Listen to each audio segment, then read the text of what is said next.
दोस्तों, जैसा कि आपने पिछले एपिसोड में देखा था, वो सातों इमोर्टल्स बच के भाग चुके थे जिन्होंने लियान की फैमिली को मारा था। और फिर हमें मास्टर मेंग को दिखाया जाता है। मास्टर मेंग पूरी प्लानिंग की होती है लियान को मारने के लिए। तो अब आगे इस एपिसोड के स्टार्टिंग में हमें लियान को दिखाया जाता है, जो कि उसे टूटे हुए घर के सामने खड़ा होता है और सोच में पड़ा होता है यहाँ से बाहर कैसे निकला जाए, क्योंकि रास्ता तो बंद हो चुका था। तो फिर लियान सोचने लगता है अब हमें आगे क्या करना चाहिए, यह रास्ता तो बंद हो चुका है। तो फिर इमोर्टल फेरी उससे बताती है हमें रास्ता बदल लेना चाहिए और हमें दूसरे रास्ते की तरफ चलना चाहिए। और फिर उसके बाद लियान अपने रास्ते को बदलते हुए वहाँ से दूसरी तरफ जाने लगता है कि तभी जंगल में काफी ज्यादा हलचल होने लगती है, जिससे काफी सारे वर्ड्स जंगल से उड़ते हुए बाहर निकलने लगते हैं, जिसमें से एक वर्ड लियान के पैरों पे पोटी कर देता है, जिसे देखने के बाद इमोर्टल फेरी लियान पे हंसने लगती है और वो उससे बोलती है ऊपर वाले तुम पे कुछ ज्यादा ही मेहरबान है। और कहा जाता है जब भी कोई चिड़िया किसी के ऊपर पोटी करती है मतलब कि कोई गुड न्यूज आने वाला है। तो फिर लियान उससे बोलता है अच्छा गुड न्यूज, तो क्यों ना हम दोनों मिलकर इसे बांट लेते हैं। और वो उस पोटी को इमोर्टल फेरी के ऊपर फेंकने ही वाला होता है कि तभी काफी ज्यादा हड़कंप जंगल में मचने लगता है और वहाँ के जानवर बहुत ही तेजी से लियान की तरफ बढ़ने लगते हैं। लियान इन सभी के बारे में सोच पाता कि तभी लियान के ऊपर कई सारे पत्थर से अटैक होता है। जिन सभी पत्थरों से बचने के लिए लियान अपने स्वॉर्ड का इस्तेमाल करते हुए उन सभी को फोड़ने लगता है, लेकिन पत्थर काफी ज्यादा होते हैं और वो लगातार लियान के ऊपर गिरे जा रहे थे। इसीलिए लियान अपने स्वॉर्ड के मल्टीपल अटैक से उन सभी को एक साथ ही फोड़ डालता है। और फिर लियान एकदम बचने के दौरान अपनी काफी सारी पावर का इस्तेमाल करता है और अचानक से किसी गड्ढे में गिरने वाला होता है, पर लियान अपने स्वॉर्ड का इस्तेमाल करते हुए अपने आप को बचा लिया होता है। वह अपने स्पिरिचुअल पावर की मदद से वहाँ पे उपलब्ध लकड़ियों और पत्थरों को मिलाकर और उसका इस्तेमाल करके वहाँ से बाहर आ जाता है। और इन सभी के ऊपर ऐसे अचानक हमला देखकर लियान सोच में पड़ जाता है आखिरकार हमें कौन मारने की कोशिश कर रहा है। और फिर वो इमोर्टल फेरी से पूछने लगता है आखिरकार ये अटैक हम पे क्यों हो रहा है, जिसके बाद इमोर्टल फेरी उससे बताती है कोई तुम्हें मारने की कोशिश कर रहा है और ऐसा लग रहा है कि तुम्हारे ऊपर स्काई थंडर भी गिरने वाला है। तो फिर लियान को लगता है अभी तो इतना अच्छा मौसम है, तो आखिरकार यहाँ पे कैसे स्काई थंडर गिर सकता है। यह कहने की देरी ही होती है कि तभी ऊपर से काफी पावरफुल स्काई थंडर लियान के ऊपर गिरता है, पर लियान काफी ज्यादा मेहनत करके उसे डॉज करने लगता है, पर वो थंडर स्ट्राइक काफी ज्यादा पावरफुल होती है जो कि लगातार लियान के ऊपर गिरने लगती है। पर लियान काफी ज्यादा तेजी से उसके अटैक को डॉज किए जा रहा था। लियान को इधर उधर कूदता हुआ देखकर इमोर्टल फेरी उसका मजाक उड़ाते हुए बोलती है तुम क्यों इस तरह बंदरों की तरह उछल रहे हो। लियान इमोर्टल फेरी द्वारा खुद का इस तरह से मजाक उड़ाता हुआ देखकर उसे चुप रहने को बोलती है। और फिर हमें दूसरी तरफ मास्टर मेंग को दिखाया जाता है और साथ ही उसके सर्वेंट को, जो सर्वेंट मास्टर मेंग को बता रहा होता है लियान हमारे सभी अटैक को डॉज किए जा रहा है। वो काफी आसानी से उन सभी अटैक को डॉज किए जा रहा है। फिर ये सब देखने के बाद हमें पता चलता है मास्टर मेंग ने ये सब प्लानिंग की होती है लियान को मारने के लिए, लेकिन इन्होंने लियान को कुछ ज्यादा ही अंडर एस्टिमेट कर दिया था। फिर उसके बाद मास्टर में अपने उसे हेवनली ट्रेजर से लियान के बारे में पता लगाने लगती है ताकि वो पता कर सकें कि लियान मर गया या फिर जिंदा है। फिर वो हेवनली ट्रेजर उन्हें बताने लगता है लियान अभी भी जिंदा है और बहुत ही आसानी से उसके अटैक को डॉज किया जा रहा है। यह सब देखने के बाद वो काफी ज्यादा परेशान होने लगती है और मन में सोचने लगती है आखिरकार ये लियान किस मिट्टी का बना है, इसको तो कुछ होता ही नहीं। यह सब जानने के बाद मास्टर मेंग का वो तोता बोलने लगता है लियान नहीं मरेगा, लियान नहीं मरेगा।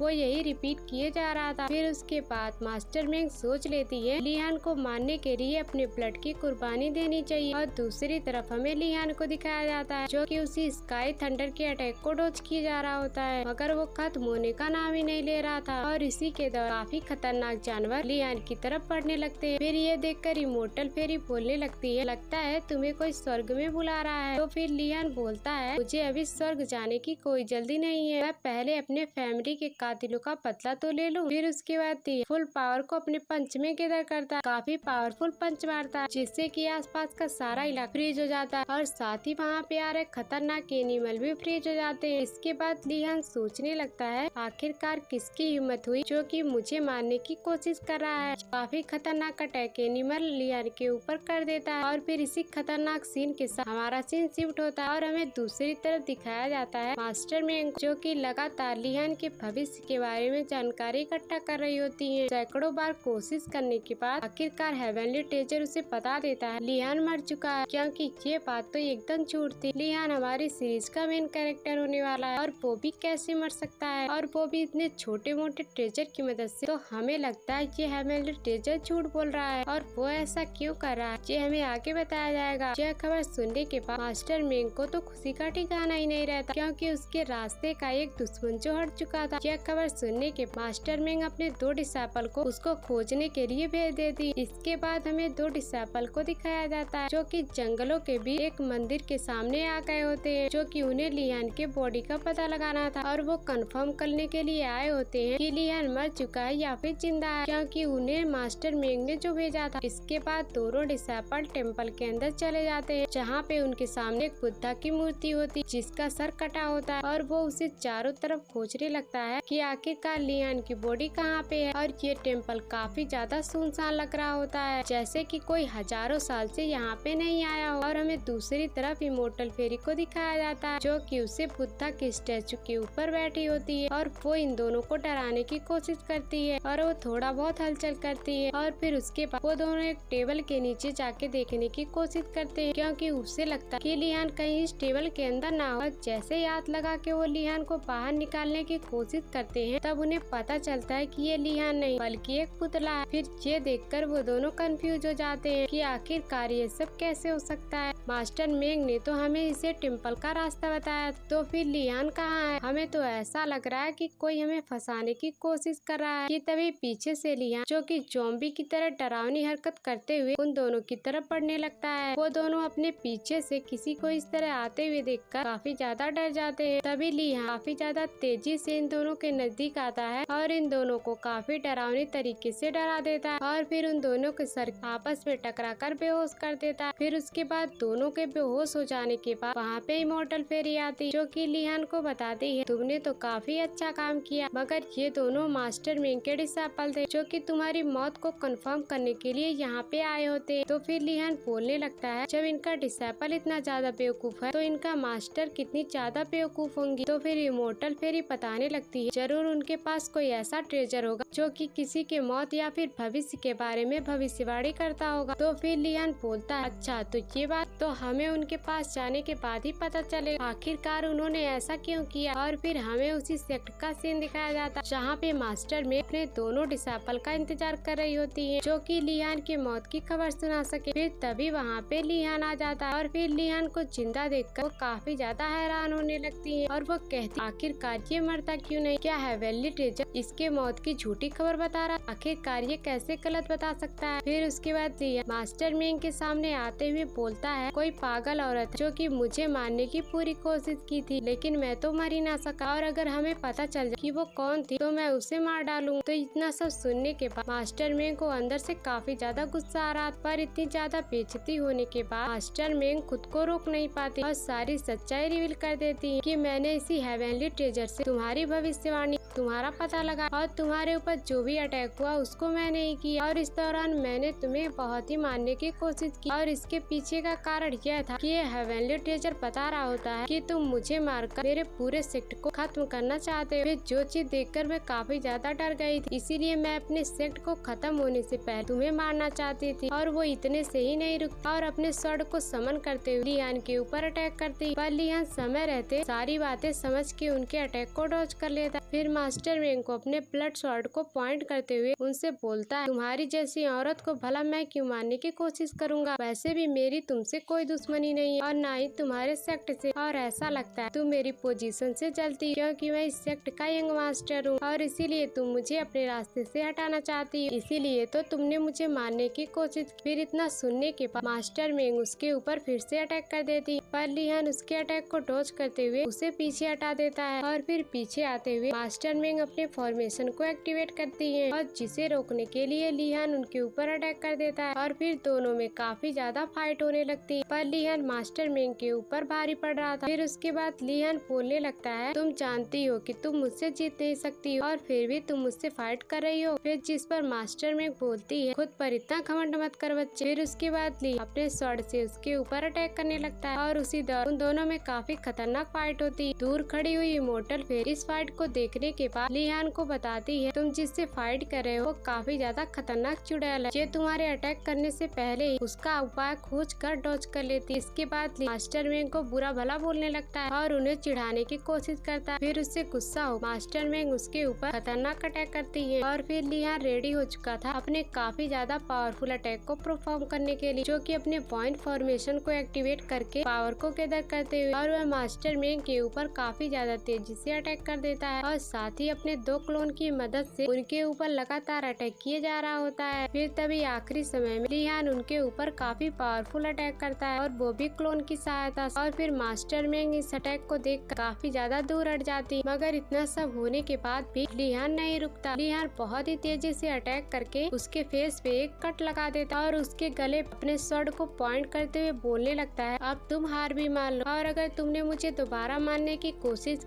तो मैं तुम्हें मार डालूंगा। तो इसके बाद मास्टर मैंग बोलने लग मैं जानती थी कि मेरी मौत काफी ज्यादा नजदीक है और ये भी जानती थी कि ये तुम्हारे हाथों होने वाली, मगर मरने से पहले मुझे इसका कारण तो बता दो कि आखिरकार तुम मुझे क्यों मारना चाहते थे ताकि मैं शांति से मर सकूं। और फिर लिहान बोलता है अरे बुद्धू औरत, मैं तुम्हें मारने की कभी नहीं सोच रहा था, मगर तुमने ही पहले मुझे मारने के लिए कई सारे ट्रैप को एक्टिवेट करके मुझे मारने की कोशिश की थी। मेरी तुमसे कभी भी कोई दुश्मनी नहीं थी। जिसके बाद मास्टर मैंग बोलती है मुझे तुम बुद्धू कहना बंद करो, मैं अपने हेवनली ट्रेजर के ऊपर विश्वास कर रही थी जिसने मुझे बताया था कि तुम मुझे और मेरे सेक्ट को एक ही साथ खत्म कर दो। इसके बाद दोनों एक दूसरे के ऊपर इल्जाम लगाने लगते हैं कि तुम मुझे मारना चाहते थे और वो बोल रही थी कि तुम मुझे, और इसी के साथ दोनों एक दूसरे के ऊपर इल्जाम लगाते जा रहे थे। और इस प्रकार इन दोनों की आपस में बहस देखकर ऊपर बैठी हुई इमोर्टल फेरी लिहान को बोलने लगती है आखिरकार ये तुम दोनों क्या कर रहे हैं। फिर ये दोनों काफी ज्यादा सोचने के बाद अपने मसले को हल कर लेते हैं और तब इन्हें ये पता चलता है कि कोई हमें फंसाने की कोशिश कर रहा है। और फिर उसके बाद सीन शिफ्ट होता है और हमें गुफा का सीन दिखाया जाता है जहाँ पे हमें एक बुढ़ा बैठा हुआ दिखाया जाता है और उसके पास हेवनली ट्रेजर जैसा दिखने वाली एक कॉपी थी, तो जिसकी मदद से वो ओरिजिनल वाला हेवनली ट्रेजर को कंट्रोल कर रहा था और उसमें बदलाव कर रहा था, तो जिसके कारण मास्टर मैंग को लगता था कि लिहान मर गया या फिर लिहान उसे मारने वाला। और फिर जो ट्रेजर ने झूठ बोला था कि लिहान मर चुका है, यह सब उसी बुढ़े ने कंट्रोल किया था और ये बुढ़ा शुरू से ही उस ट्रेजर को कंट्रोल कर रहा है। जब लिहान छोटा था तो फिर उसी टाइम 7 इमोर्टल द्वारा मरने वाला, तो फिर इसी बुढ़े ने उस ट्रेजर को कंट्रोल करते हुए उन सभी 7 इमोर्टल्स को कंफ्यूज कर दिया था कि लिहान मर चुका है, लेकिन असल में लिहान जिंदा होता है और फिर ये कई सालों तक उसे कंट्रोल किए रहता है और उसके बाद अब उसका कंट्रोल हट जाता है, जिससे कि सभी को पता चलता है कि लिहान जिंदा हो चुका है। और फिर इसी बुढ़े मास्टर मैंग के उस ट्रेजर को काफी ज्यादा कंफ्यूज करके उसमें